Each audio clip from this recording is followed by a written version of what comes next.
Welcome to बो Thakur IAS academy. My name is Rohit Kumar.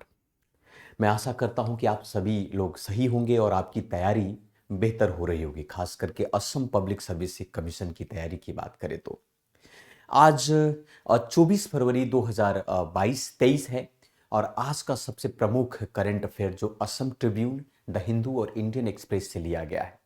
आज का सबसे प्रमुख आर्टिकल पर भी हम चर्चा करेंगे जो बायोडाइवर्सिटी से संबंधित है। उसमें आपके एग्जाम के पॉइंट ऑफ व्यू से बहुत सारे चीज आपको आने वाला है। बहुत सारे स्कीम के बारे में हम चर्चा करने वाले हैं जो आपकी असम पब्लिक सर्विस कमीशन के लिए बहुत ही महत्वपूर्ण है। तो आज का सबसे मोस्ट इंपॉर्टेंट न्यूज पर हम चर्चा करते हैं। सबसे मोस्ट इंपॉर्टेंट अगर न्यूज की बात करें तो सबसे पहला जो हम आर्टिकल पर बात करेंगे, ये आर्टिकल है India can become a biodiversity Campion.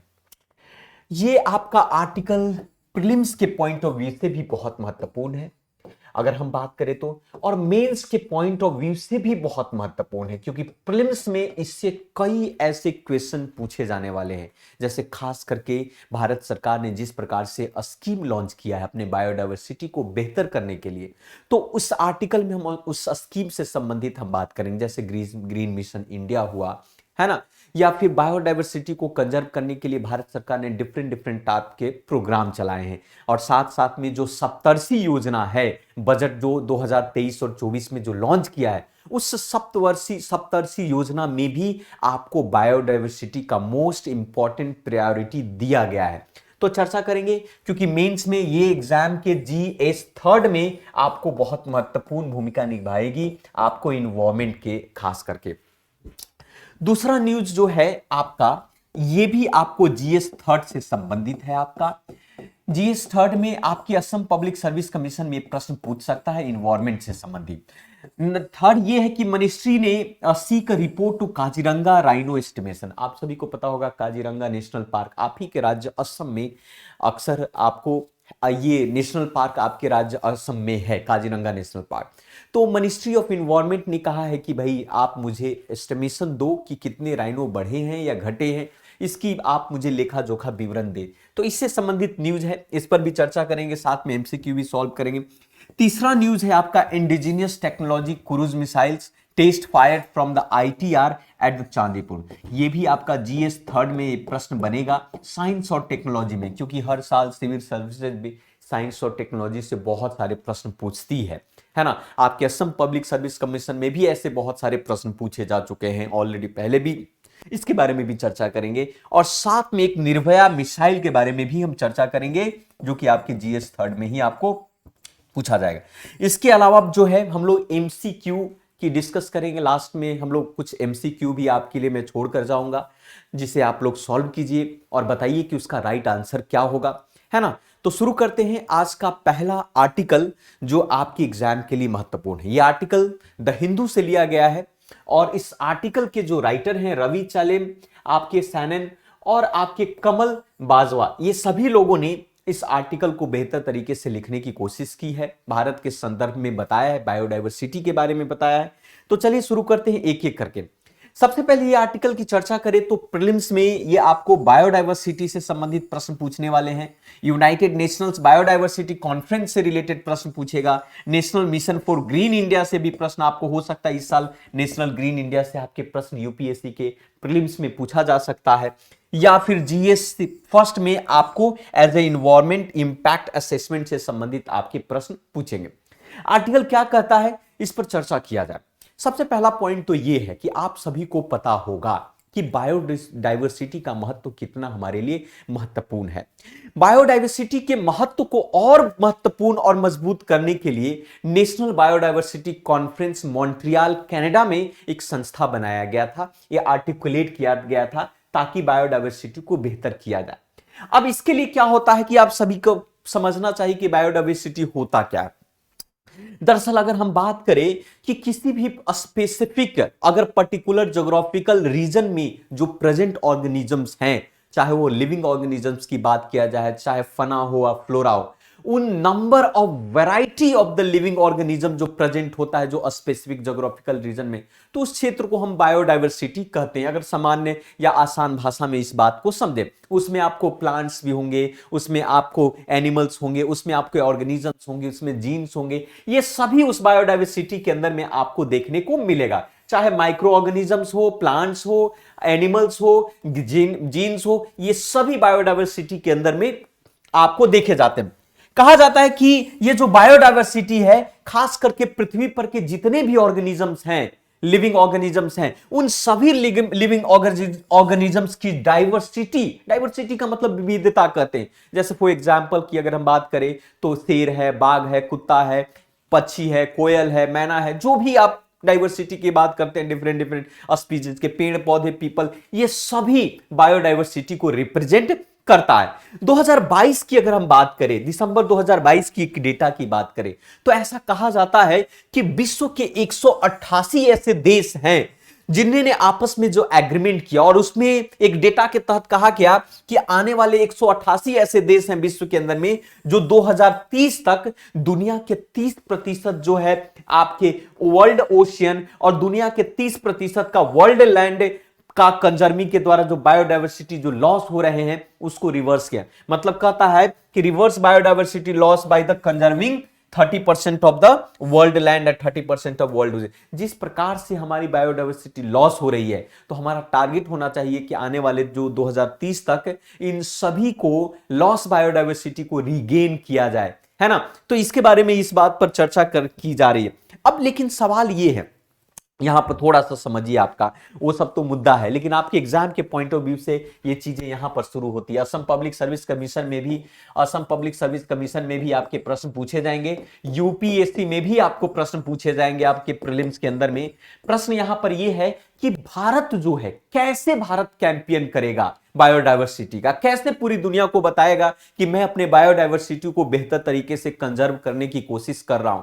जैसा कि आप सभी जानते हैं कि यूनियन बजट 2023 के दौरान में आपने देखा कि भारत सरकार ने या फिर फाइनेंस मिनिस्ट्री ने एक सप्तवर्षीय योजना लाया। मतलब एक सप्तवर्षीय योजना कहने का तात्पर्य है कि उन्होंने वन ऑफ द 7 जो है प्रायोरिटी रखा कि हम इस साल 2023-24 में हम लोग 7 डायरेक्शन में या 7 ऐसे क्षेत्र हैं, प्रायोरिटी हैं जिन पर हम काम करने वाले, और उनमें से एक आपका था ग्रीन ग्रोथ।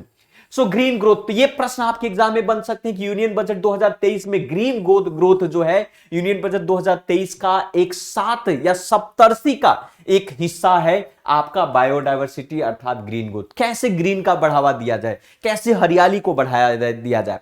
इसके अलावा भारत सरकार ने national mission for green India launch किया programme, national mission for green India programme launch किया, जिसके माध्यम से कहा जा रहा है कि किस प्रकार से इस प्रोग्राम के तहत जो है डिग्रेडेड लैंड, जितने भी डिग्रेडेड लैंड का मतलब होता है कि वो लैंड जो अपनी बायोलॉजिकल फर्टिलिटी को खो दिया है, मतलब वहां पर कोई उपज नहीं होता हो, उस लैंड पर फिर से फॉरेस्ट को हम कवर करेंगे, बढ़ाएंगे, रीफॉरेस्टेशन किया जाएगा। मतलब जंगल का, है ना, जंगल को रोपा जाएगा उसके आधार पर। इससे क्या होगा कि फॉरेस्ट लैंड में वृद्धि होगी और हमारा बायोडायवर्सिटी बेहतर होगा। दूसरा आपका ग्रीन क्रेडिट प्रोग्राम भारत सरकार ने लाया था, जिसका मेन मकसद यह था कि कंपनी या इंडिविजुअल या लोकल बॉडी, जैसे मान लिया कि हमारा संस्थान है बोर्ड ठाकुर आईएएस एकेडमी, अब बोर्ड ठाकुर आईएएस एकेडमी के एक संस्थान है, और वो संस्थान जो है एक इंडिविजुअल संस्थान है, कंपनी है, आपका लोकल बॉडीज है, तो वो भी अपनी इन्वायरमेंट सस्टेनेबल जो है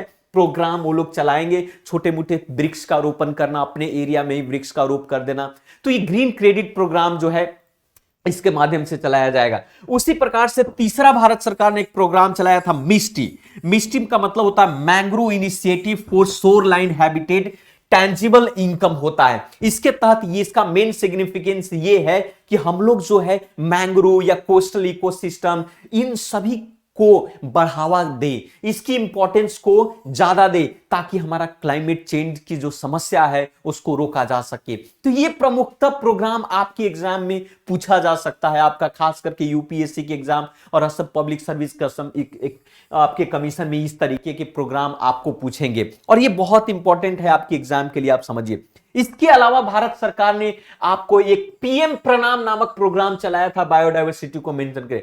पीएम प्रोग्राम का मतलब होता है कि प्रधानमंत्री program for restoration awareness nourishment and amelioration of mother earth है, जिसका मेन मकसद था कि जिस प्रकार से हमारा कृषि बहुत तेजी से क्रिटिकली अगर देखा जाए तो कृषि में हम लोग बहुत ज्यादा सिंथेटिक या फर्टिलाइजर का प्रयोग करते हैं, जिसके कारण से बायोमैग्निफिकेशन की स्थिति उत्पन्न होती है। हमारा खाद्य जो है, हमारा फूड जो है दिन पर दिन पॉइजनस होता जा रहा है, उसको रोकने के लिए प्रधानमंत्री पीएम प्रणाम की योजना लेकर आया है ना। तो इसके कारण से उसके बारे में उसको अवेयरनेस फैलाया जाए कि हम लोग कम से कम ऑर्गेनिक फार्मिंग हम लोग करें, हम लोग जो है फर्टिलाइजर का प्रयोग कम करें, इसलिए इस तरीके के प्रोग्राम लाया गया था। नेक्स्ट है आपका प्रोग्राम जिसका नाम है अमृत धरोहर स्कीम।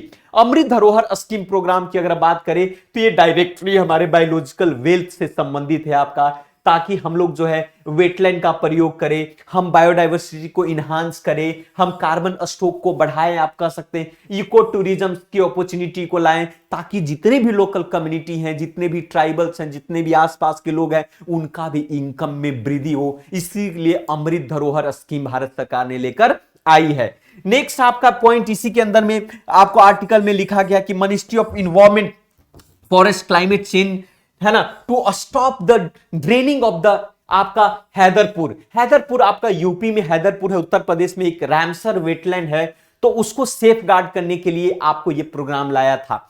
तो ये भारत सरकार डिफरेंट टाइप के प्रोग्राम के माध्यम से पूरी दुनिया को इस बात को बता रही है कि भाई हम बायोडायवर्सिटी को कंजर्व करें, है ना, हम उसको रोके, ये बहुत इंपॉर्टेंट है हमारे लिए। अदरवाइज जो है क्लाइमेट चेंज होगा, ग्लोबल वार्मिंग होगी, और जब ग्लोबल वार्मिंग होगा तो आपकी ग्लेशियर और अंटार्कटिका और आर्कटिक रीजन के ग्लेशियर जो है मेल्ट होंगे, वाटर टेबल बढ़ेगा, आप कह सकते हैं कि भाई समुद्र का जो लेवल जो है वाटर लेवल वो बढ़ेगा। परिणाम ये होगा कि छोटे मोटे आइलैंड्स डूब जाएंगे, और इसके साथ साथ जब छोटे मोटे आइलैंड जब डूब जाएंगे तो परिणाम ये होगा तरह तरह की बीमारियां आएगी और बाढ़ जैसी स्थिति उत्पन्न होगा, फ्लड होगा, मतलब जीवन अस्त व्यस्त हो जाएगा। तो इसीलिए बायोडायवर्सिटी को कंजर्व करना हमारे लिए बहुत इंपॉर्टेंट है ना। नेक्स्ट पॉइंट पर चलते हैं। अब सवाल यहां पर यह आता है कि how should this program be implemented, इस प्रोग्राम को इंप्लीमेंट कैसे किया जाए। तो भारत सरकार इसके लिए बहुत सारे के प्रोग्राम करे, जैसे science based inclusive monitory program चलाया जाएगा,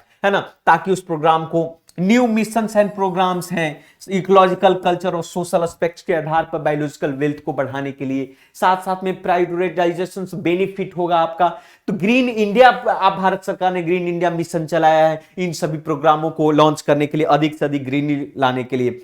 चॉइस ऑफ द स्पीसीज हुआ, site selection should be carefully, each of this effort inclusive, traditional knowledge, ये सभी मेथड जो होगा जो भारत के अंदर में बायोडायवर्सिटी को कंजर्व करने में मदद करेगा, भारत सरकार को इस प्रोग्राम को लॉन्च करने में मदद करेगा। तो ये बड़ा इंपॉर्टेंट जो आर्टिकल था आपके एग्जाम में पूछे जाएंगे। इससे संबंधित आपके प्रश्न पूछे जा सकते हैं कि which of the following statement are correct about to national mission for green India, national mission for the green India. तो क्या इसका राइट आंसर होगा, national mission for green India is under the prime minister concept of climate change, एक है आपका, जबकि 100% गलत है। दूसरा कहता है it is one of the 8 missions outline under the national action plan of the climate change. So B is the right answer. आप लोग भी इस प्रश्न को पोज करके एक बार देखें और उसको सॉल्व करने की कोशिश करें कि आपने जो पढ़ा है इससे प्रश्न आपको सॉल्व हो रहे हैं या नहीं हो रहे हैं। तो आपको बता दें कि national mission for green India जो है एक तरीके से भारत सरकार का, इसके तहत 8 मिशन थे आपका, 8 प्रमुख। जब आप इन्वायरमेंट को पढ़ेंगे, national solar mission, national mission for enhance energy हुआ, national water mission, sustainable green India, ये सभी जो प्रमुखता है जो इसके तहत आता है ना। इसके बारे में आप डिटेल से पढ़ सकते हैं, समझ सकते हैं।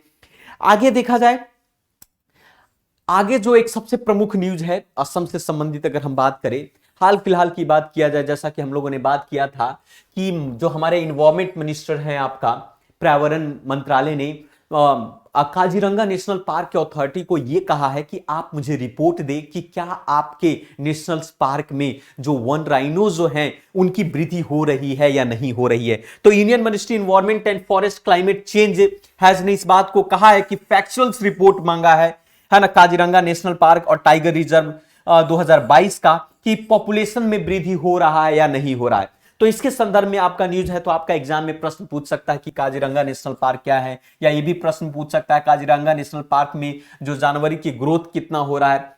तो वहां के जो असम फॉरेस्ट डिपार्टमेंट और काजीरंगा अथॉरिटी है, उन्होंने ये कहा कि हमारा जो नेशनल पार्क है उस नेशनल पार्क में करीब 2.7% एनुअल, मतलब वार्षिक वृद्धि हो रही है। हर 2.7% के दर से हर साल वृद्धि हो रही है ना, राइनो का एनुअल एवरेज ग्रोथ। सो राइनो मतलब गेंडा का एनुअल वृद्धि हो रहा है। अब सबसे प्रमुख चीज है कि थोड़ा सा जान लेते हैं काजीरंगा नेशनल पार्क के बारे में। दरअसल काजीरंगा नेशनल पार्क जो है कहां में है, आपका असम में है। इसकी स्थापना 1974 में हुई थी। स्थापना 1974 में इसको मान्यता दिया गया था एज ए नेशनल पार्क के तौर पर, लेकिन साथ साथ में जानवरों के वृद्धि के होने के कारण टाइगर रिजर्व इसको बनाया गया 2007 में। 2007 में इसे टाइगर रिजर्व की भी मान्यता दी, क्योंकि टाइगर रिजर्वों की संख्या बढ़ रही थी। करीब 1030 स्क्वायर किलोमीटर में इसमें से 430 स्क्वायर किलोमीटर जो है कोर एरिया है काजीरंगा नेशनल पार्क में। इसीलिए 1985 में काजीरंगा नेशनल पार्क को यूनेस्को वर्ल्ड हेरिटेज साइट्स में भी इंक्लूड कर दिया गया। तो आपके प्रश्न पूछ सकता है काजीरंगा नेशनल पार्क इनमें से कौन सा पार्क जो यूनेस्को वर्ल्ड हेरिटेज साइट में आता है, यह भी प्रश्न पूछ सकता है। यहां तक कि असम की बात करें, असम एक ऐसा राज्य है जहां पर वन हॉर्न्स राइनो जो है सबसे ज्यादा पाया जाता है। It is the home of the world most one horn rhino जो है काजीरंगा नेशनल पार्क में पाया जाता है। हालांकि अगर डेंसिटी के पॉइंट ऑफ व्यू से बात करें कि सबसे ज्यादा हाईएस्ट डेंसिटी वाला कौन सा नेशनल पार्क है जहां पर आप कह सकते हैं कि वन हॉर्न्स वाले राइनो पाए जाते हैं, तो पवित्रोज वाइल्ड लाइफ सेंचुरी असम के अंदर में ही है। हाईएस्ट डेंसिटी वर्ल्ड राइनो पाए जाते हैं आपका वर्ल्ड दुनिया का, सॉरी ये यहां पर इसकी बात मत कीजिएगा, है ना। सो ये मैं बात करता हूं कि पवित्रो जो वाइल्ड लाइफ सेंचुरी है आपका, सबसे ज्यादा हाईएस्ट डेंसिटी वाले वन हॉर्न्स राइनो पाए जाते हैं दुनिया के अंदर में। ये दुनिया के अंदर की बात करते हैं। Second highest number of the rhino जो है असम में काजीरंगा नेशनल पार्क में। सो ये पवित्रो वाइल्ड लाइफ सेंचुरी असम में नहीं, ऐसा मत समझिएगा इस चीजों को। सो है ना, तो ये दुनिया में सबसे ज्यादा जो राइनो कहां पाया जाता है, पवित्रो, और सेकंड सबसे हाईएस्ट राइनो कहां पाया जाता है, असम के अंदर में, है ना, काजीरंगा नेशनल पार्क में पाया जाता है। और भी आप समझ सकते हैं कि इसके अलावा असम में और भी जो नेशनल पार्क हैं, जैसे आपका यहां पर देखो डिब्रू सैखवाल नेशनल पार्क हुआ, मानस नेशनल पार्क हुआ, नामेरी नेशनल पार्क हुआ, राजीव गांधी ऑर्ज नेशनल पार्क हुए। ये सभी नेशनल पार्क जो है असम के अंदर में है काजीरंगा नेशनल पार्क के अलावा, है ना। तो इससे संबंधित भी आपके प्रश्न पूछे जाएंगे, आप देख सकते हैं। आप प्रश्न सॉल्व कीजिए। आप which is the largest wetland in Assam, ये प्रश्न में पूछा जा सकता है कि असम का सबसे लार्जेस्ट वेटलैंड कौन सा है। राइट आंसर है आपका सोनबिल्स लेकवेल। उसी प्रकार से ये भी प्रश्न पूछा जा सकता है कि which national park in Assam is one of the last आपका stronghold for the wild water buffalo के लिए। सबसे ज्यादा वाटर बैफेलो जो है कहां पाया जाता है, किस नेशनल पार्क में आपका असम के अंदर में। ये प्रश्न है, आप मन में सॉल्व कर सकते हैं। राइट आंसर इसका काजीरंगा नेशनल पार्क है ना। आगे देखते हैं थोड़ा सा न्यूज। अब आगे का सबसे प्रमुख न्यूज है आपका indigenous technology cruise missile test fired from ATR at the Chandipur. Chandipur आपका उड़ीसा में है। मैंने जैसा कि कहा कि आपको ये एग्जाम जीएस थर्ड में प्रश्न बनेगा। रिसेंटली कहा गया कि भारत ने अचीव किया है much need successful indigenous technology cruise missile. आपको ये मिसाइल जो है बालासोर जो है डिस्ट्रिक्ट जो है उड़ीसा के बालासोर डिस्ट्रिक्ट में आपको उड़ीसा के बालासोर डिस्ट्रिक्ट में लॉन्च किया गया है, चांदीपुर में लॉन्च किया गया है ना। तो थोड़ा हम समझते हैं इससे संबंधित इंडिजीनियस टेक्नोलॉजी क्रूज मिसाइल क्या होता है। दरअसल ये जो क्रूज मिसाइल जो है निर्भया के प्लेटफॉर्म पर बनाया गया है आपका। ये सबसोनिक क्रूज मिसाइल है, ये याद रखिएगा, सबसोनिक क्रूज मिसाइल है आपका, है ना। ये प्रश्न आपका पूछ सकता है।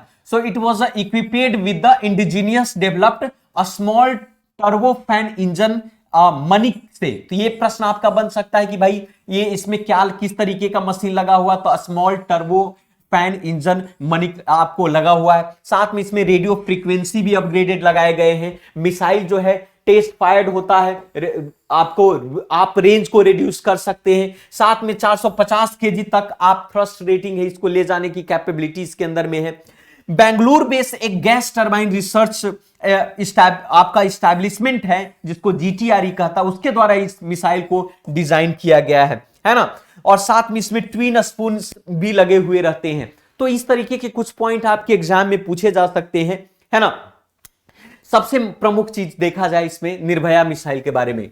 सो निर्भया मिसाइल जो है क्या है? निर्भया मिसाइल प्रश्न पूछेगा, long range subsonic cruise missile है। क्या है ये? Long range subsonic cruise missile. BrahMos के बारे में भी आप सभी लोग जानते ही होंगे, है ना। अब ये पूछेगा, इसमें मल्टीपल प्लेटफॉर्म लगे होते हैं। अब सबसोनिक है तो मैक के फॉर्म में काम करेगा, तो बता सकते हो कि मैक 0.7 सबसोनिक पर काम करता है, जिसकी height altitude as low 100 meter तक होता है। और ये न्यूक्लियर को साथ में ले जा सकता है। न्यूक्लियर इसमें आप न्यूक्लियर भी इसमें कैरी कर सकते हैं। इसको बनाने वाली जो कंपनी है वो आपका डीआरडीओ है, अर्थात डिफेंस रिसर्च डेवलपमेंट ऑर्गेनाइजेशन इसको डेवलप किया है और इसको बनाया है, आप कह सकते हो। तो ये भी आपके एग्जाम में प्रश्न के तौर पर पूछे जा सकते हैं, ठीक है। अब आपके लिए सवाल है, आप देख सकते हैं, which is the first tactical surface to surface missile in India? Bharat में सबसे पहला tactical to surface to surface missile India कौन सा है? तो ये आपका पृथ्वी है। Prithvi is the right answer. ये सवाल आपके लिए है। ये सवाल क्या है? आपके लिए कि विच is the first intermediate range ballistic missile Bharat का कौन है? ऑप्शन है आपका आकाश, अग्नि, पृथ्वी, त्रिशूल। तो अगर आप इस प्रश्न का उत्तर जरूर दें कि कमेंट बॉक्स में इस प्रश्न का उत्तर लिखिए कि विच is the first intermediate range ballistic missile in India. ऐसे प्रश्न आपके असम पब्लिक सर्विस कमीशन में जरूर पूछे जाते हैं। तो इसका राइट आंसर आप कमेंट बॉक्स में बताइए कि इसका राइट आंसर क्या है।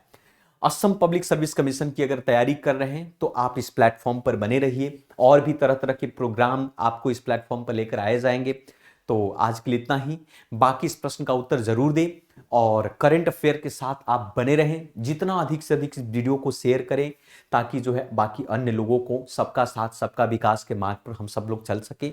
बाकी इस चैनल को सब्सक्राइब करें, बेल आइकन को भी प्रेस करें ताकि आपको सही समय पर नोटिफिकेशंस मिले और आपको जानकारी मिले कि कब वीडियो आपके सामने आ रहा है और आपकी तैयारी बेहतर हो और बेस्ट हो। तो आज के लिए इतना ही।